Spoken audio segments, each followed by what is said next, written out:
there are many languages in what I identify as Ohlone. I identify as an Ohlone woman. I am a Mutsun Ohlone woman, also known as Coast-to-Noan.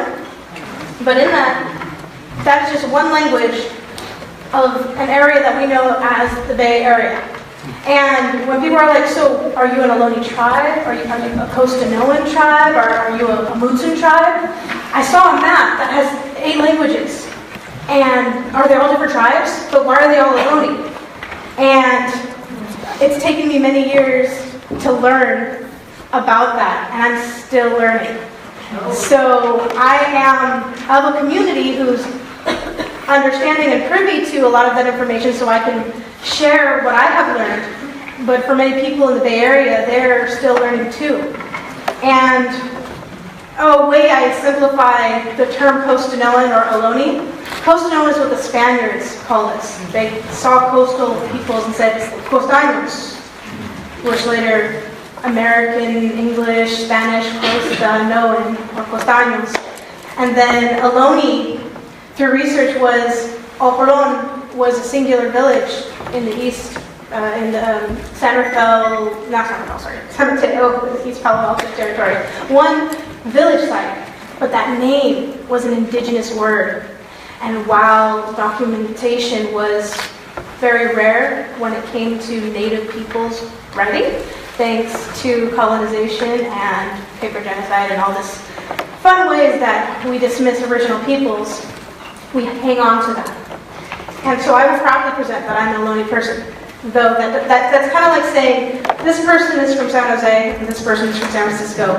They are from the Bay Area. Or they're a Silicon Valleyan. Is generally kind of what that is. Like, I'm from the Bay Area when you're around the United States. Like, Bay Area, California.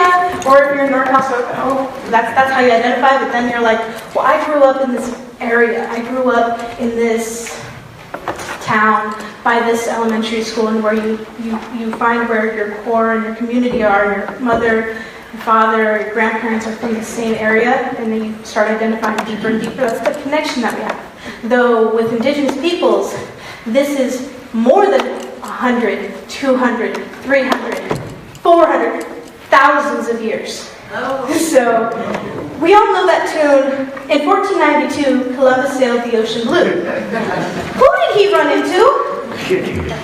We take so much pride in identifying this common knowledge, though indigenous peoples and indigenous narratives have been dismissed. There's a resurgence and a resiliency among indigenous peoples that we are bringing back. And my mother has always shared, and I identify with this too, don't ever say a culture, songs, or language is dead. It may be dormant, but now the same phrasing, woke or waking up. Wow, colonizers are kind of realizing indigenous perspectives and indigenous values are something to be a little more privy to.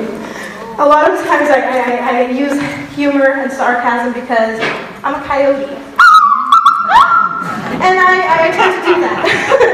So that's where some of this sass comes from. And when I talk about that, it's kind of, when I read, new study says DNA has memory. Duh, people have been saying that for years. New study says these plants have medicinal properties. Where do you think aspirin came from? It came from willow. So with all of this, I've known certain things to be true, though I'm not an academic, and I'm not someone who is very keen in those environments, in those settings. So if I don't use enough, let's say, articulate academic phrasing, some of what I say tends to get dismissed because I look young, and then I sometimes talk with average cadence and such. Though what I know to be true, and what my mother and my grandmother and my family has known to be true, that people of this earth, people of this world, we have been stewards of the land. And we have indigenous peoples from all around the world, in every nation. And it's colonization that has torn us apart, has come through different territories and said, I know what's right. Or, you're doing this wrong. Or, this area is uncivilized. Or, these people are savages. Or anything of that sort. And with that, it's dismissing, and it's seeing another culture and another community as subhuman. And it validates the atrocious things that non-Native peoples have done to Native peoples. And I look back, and I wonder what brought me to be who I am today. And besides being the daughter of Anne Marie Sayers, tribal chairwoman of Indian Canyon Nation, also known as Indian Canyon Mutsun Band of Coconino and Ohlone, who happens to be, Indian Canyon is the only federally recognized Indian country between the Bay Area of Sonoma, which is San Ynez Rancheria, all the Great Rancheria, all the way down to San Ynez Rancheria, San Ynez Res. So sorry, I'm switching. I'm going north and south. Great Rancheria is north of us, or actually now a little more west and north. And San Ynez is down in Chumash territory, Santa Barbara. In the Bay Area, there's this bald spot. If you ever look at any federally recognized Indian country maps, there's a bunch of dots up in NorCal, a bunch of dots in SoCal of the federally recognized tribes. Ohlone country, Ohlone peoples, we are not federally recognized. We have a few bands that are within the state recognized communities, and there are many families that identify that are not part of that, they don't want to be a part of that recognition game of giving a governing entity the right to say who and who we are not. With that, my mother opened up Indian Canyon for all Indigenous people in need of land for ceremony. So it has always been in our family. It's a trust allotment. It's not federally recognized res, but it's federally recognized Indian country.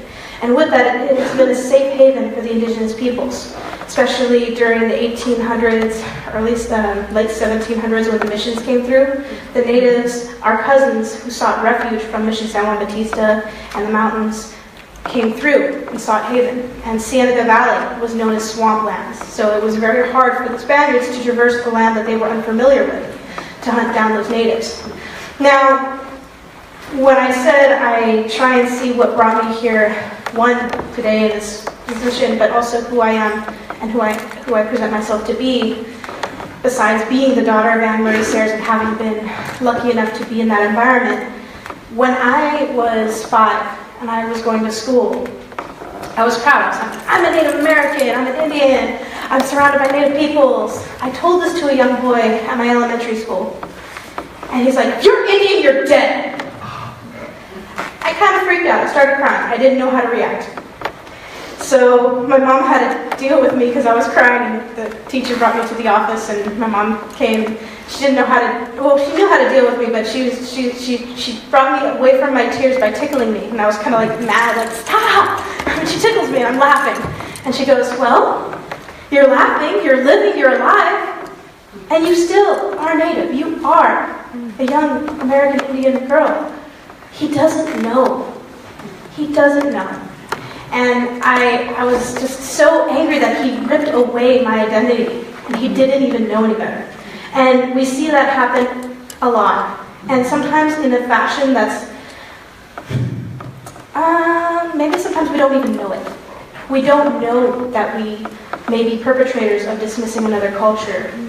We don't know that here in the Bay Area that there's so much, a rich, vibrant community of which there's limited information about. Hence why I'm always so excited to teach and share, almost to a fault. Sometimes I'm a little too transparent. And I realized that I come from a position of privilege. I was raised in Indian Canyon, surrounded by ceremonies, surrounded by intertribal communities, of which brought up my mindset, my mentality of being able to be observant and learn from all of these elders and community members, and to understand that there's a diversity and a unique presence for every community and different ways we interact and engage with each other. There are some things that we can witness, like, oh, I generally know that in a circle like this might happen. So it's not like an assumption, though it's a feeling of familiarity, though the main focus is humility and the practice of knowing that you don't know. And so whenever I go into other circles, I try and observe the elders and the community members, maybe how they enter a room or how they enter a circle, and just being observant and humble. And I see some of the missteps over watching history books and forms of media, that we do utilize what resources we have to attempt to educate people. Though we need to realize in all of this, some of these things are still dormant, they're waking up, that we need to adapt to that change. So some of the things that we know to be true, like I love seeing those maps that my relations share, because all of them are incorrect, because there's more and more information coming up, and it's beautiful that more information is popping up, and to this day. And I'm so happy that, well, we're educating the masses about Costanoan, and then of course now about Ohlone. Like, I identify as a Ohlone woman, but if someone wants to learn and acknowledge the different languages of the territories, learn more. We are responsible for our own education. But when I said, like, we're stepping away from Costanoan, my mother and myself maintain our nonprofit, Costanoan Indian Research, all phrases and terms of which outsider communities and colonizers have given to us.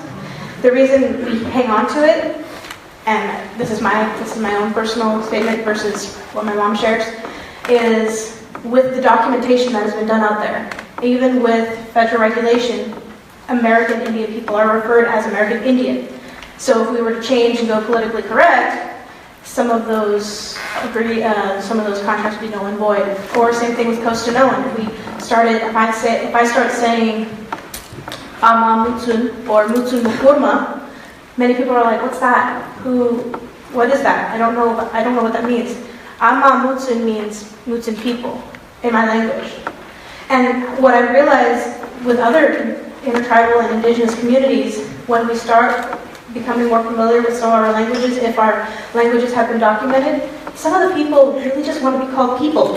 And generally, because we're from various territories and we have different indigenous languages in our own language, we're not telling you need to call me this. Though at the same time, when people say, what do you prefer? Do you prefer being called an Indian, or First Nations, or Native American? What's politically correct?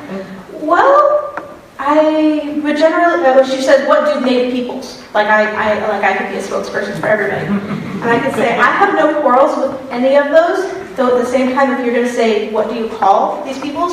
I think we should have a more consensual, interacting, engaging conversation to every individual you want to engage and talk with. How do you feel? Or may I ask how you identify? Or where your tribal territories are from? Just that awareness and that cultural sensitivity. Because instead of saying, like, you are an Indian, or you are a Native American, it's like, might I ask, how might?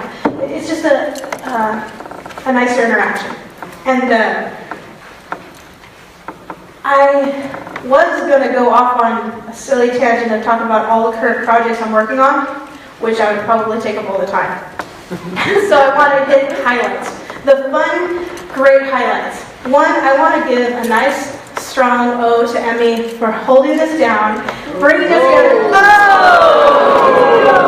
She is one of the, I have to be honest, she's one of the first projects that I have felt very comfortable being a Native person and having my perspective honored, regarded, and respected. Whoa. Many times, Native peoples in some of these communities, we go through what is called tokenization, yes, where organizations say, oh, we need the Native presence and we need the Native acknowledgement. Last minute they're like, hey, do we know an Ohlone person? Do we know this Native? Or any Native will do, phrasing. And then they say, you came, you talked, we acknowledged you, thank you, bye. And it's like, if we want to have any stronger intellectual conversations as well as acknowledgements, but the core focus is, if we're going to be working on projects to walk forward in a good way, Native peoples should be part of the decision-making process, or at least a stronger form of consultation involved in the beginning, not at the end. And so when she proposed this acorn.wiki, I was nervous at first because she had so much energy and vibrancy and people were wary. And of course, in the beginning when you're excited about projects, sometimes you want things to happen really fast. And it takes patience, and it takes time, and it sometimes takes a few no's. No this, or maybe in time that. And I saw her wanting to do a lot really fast, and then taking a step back, and then listening and working with the community and bringing amazing California natives on board. And I'm new to like board settings, and I've always worked for Coastal Indian Research, but that's my mother's nonprofit. And I shadow different communities and different environments, but on a professional level, I'm an artist, so I don't know like certain structures. She's made my inclusion as being a board member, as well as hearing my perspective, my consultation, my input, and how we can work together. As I feel so respected, and I know that all of the board members are being respected as much as I am. And I'm so very grateful for that, because not a lot of organizations have treated me that way. Usually I'm that last thought, or, Kanyon, you sing, we want you to sing for this thing. And so I'm like, oh, so you're not just using me for my crazy social media face and my voice, or she hears what I share and brings it into the decision-making process. Of course, Acorn is new, so we are still learning, we are still working forward, but I'm so excited about the projects coming up. And so that was an exciting bubble about one of the projects I'm working on. And then I just came back from Society of California Archaeology, and my wily coyote self kind of interjected in a few conversations. I was able to be a panelist for the Native American Programs Committee, a panel forum talking about ancestral remains, and to offer our perspective as Indigenous peoples in that environment. Though I kind of butted myself in other panels as well. And what I brought up was, it was something I heard from my cousin Gregg, that 80 to 90% of the conversations that happen at the SCA conference are about Native peoples, Native communities, either how ancestral peoples have conducted whatever they know, their traditional ecological knowledge, or how movement patterns, or anything that they can study in the past about them. And they sometimes do interact and engage with Native communities, like talk with some of the aunties and elders, sometimes, or any of their TIPOs, Tribal Historical Preservation Officer, or anyone who's familiar with cultural resources. And then they go forward with that information and make articles, reports, presentations, proposals about new ideas, but the Native peoples don't hear about that information. And I'm sitting here like 80 to 90% of the information is about Native peoples. Why is there less than 10% of Native peoples present at this conference? And it's been talked about a lot. And it is a hard environment. It's very academic. My eyes glaze over in some of the conversations. Though I get excited hearing about one or two of the panels. Sometimes they were honoring Milligan, who made that map of the different languages. And this person is well studied. I'm still learning about him. I can't talk a lot on him, but he recently passed. And I want to know more. And what he studied focuses on my ancestors. Why do I have to go all the way over here to find out something that's happening right over here? As a Native person, it's really frustrating that so many people try and say, who are you? Why do you think you have the right to engage with this, when it's a calling I'm trying to honor my ancestors and learn as much as I can, because I don't have a chance to speak with them. There were waves and waves of genocide against our communities, our families, from colonization of first contact to the Spanish missions that devastated the greater populace of indigenous peoples with diseases, as well as they were denying who we were. Yes, many Native peoples traded and shared and interacted with the missions, though many Natives weren't really able to be proud of who they were, in a sense that they could continue practicing their culture, their language, their traditional practices, to go to the spaces that they called sacred, because the missions wanted to keep them there. There are records of continuous cultural presence and survivance. Native peoples were still doing cultural trading and interactions and marrying, which is amazing. Finally, the archaeologists are seeing that when the missions came through, it wasn't just straight annihilation and assimilation. Like all of a sudden the missions appeared, no more natives. They got a Spanish name and they're no longer doing the native thing. Actually, there's plenty of proof that they did. So I'm excited about that. And then when you think about the gold rush, did you know that the United States government put out in excess of $1.4 million, $5 a head, 50 cents a scalp? How do you prove you got a native? Long hair. Why is it that we believe the Hollywood movies saying, oh no, those Indians are going to scalp us? It's like, sure, Native peoples would probably do that because that happens to them. But part of it is like, why do we believe what media projects, especially when we know people who control media are generally not the people providing the information about their own selves. It's usually power. It's usually who has the means to distribute, control that environment, and that wasn't a Native thing from the start. Though I highly recommend you watch Real Injun. Real, R-E-E-L-I-N-J-U-N. Highly recommend. So in that, I'm just trying to say that we are all in charge of our own education. And we need to start learning more. I'm always learning more, and I've become a source of information to share with people. So that is an exciting part. Is I'm trying to inspire people to come together. With acorn.wiki, with Society of California Archaeology, and all the various projects I'm working on, I want to remind people that we come together and we are a community. A phrase that as I learn the Mutsun language, I connect with is Ama Pira Takawas. Can you say it with me? Ama Pira Takawas. Ama means people. Pire is land, tak, to be from that location, and awas, all of us being from. So we are all people of this land, is what you just said in the Mutsun language. And when we realize that we as a community can honor and respect each other, to honor and respect that we have differences, and we also have similarities. Some of us come from different territories, and some of us are neighbors, so we can respect each other for our neighborly conduct, as well as respect our differences, but know that we can come together as well. So it's not a not-native versus non-native thing, though at the same time, some non-native communities need to realize native peoples don't need to include everybody for everything. At the same time, native peoples can also realize that we are a community and we can come together as a community and see our differences. And I know that we are all in different levels of healing, from this colonial trauma, from this lateral trauma, this oppression, from this environmental trauma that we're going through. So we need to treat each other delicately and respectfully. We need to stand our ground and be assertive and be like, I'm not going to take this anymore. At the same time, we need to say, you know what, our cousin, our neighbor, our relative, that person over there is also healing. And maybe, just like that young boy, they didn't know. And so with the work that I do, I try and remember that in between. I try and remember that time that we can come together. And so allyship stuff is what I'm really wanting to focus on, and respecting what that phrase is, indigenous protocol. There is no singular rule or singular protocol. Though, the same way that we follow a code of conduct in today's society, what do you do when you want to visit a neighbor and you go to their house? You knock on their door.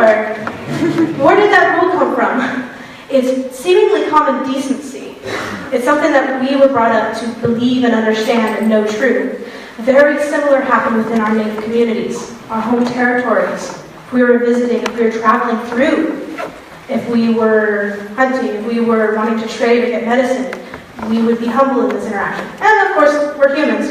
I wouldn't doubt what my ancestors thought too. So in that, I do believe that we respect our boundaries and our territories. And I try my best to, a lot of people message me and ask me about certain things. I'm like, I can't speak for that. I do know the bare minimum: respect, acknowledge, be aware, you're in charge of your own education, and then along the powers that I have to share the information. But we are a small community, and we don't have the capacity of certain organizations out there. And that's why we rely on amazing allies and community members to work with us and alongside us, to help us. Not just the lonely natives should be responsible for educating all the non-natives. Allies and amazing community members can assist. And some of those things is just providing a list of websites or a list of book recommendations. Because I've seen Gregg, ever since I was little, go to Ohlone Days or Gathering of Ohlone Peoples at East Bay Regional Parks. And he has a table of books and curriculum and educational outreach. And my eyes always glazed over when I saw it. And I was just like, why? Why is he doing this? I was young. Now, I catch myself doing it, or I catch myself as a graphic designer trying to make it easier. Like take pictures of all the covers and get a list of all the documents and then share it as a file to not have to carry around the books. And so I'm like, that's why he does, to educate. They're responsible for their own education. What a concept.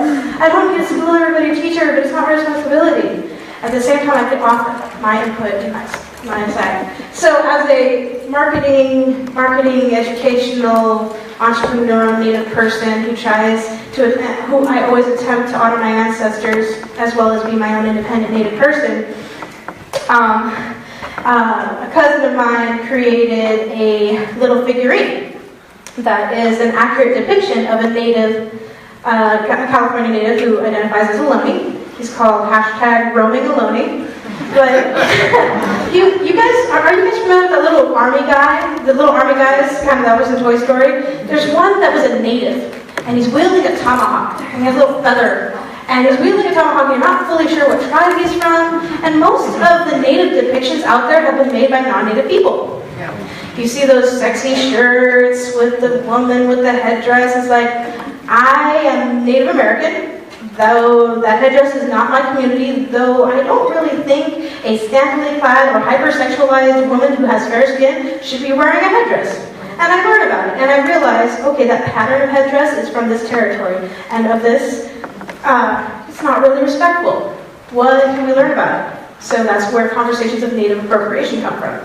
So with this little guy, we cut off his tomahawk, cut off his feather, added a polymer, and gave him traditional regalia.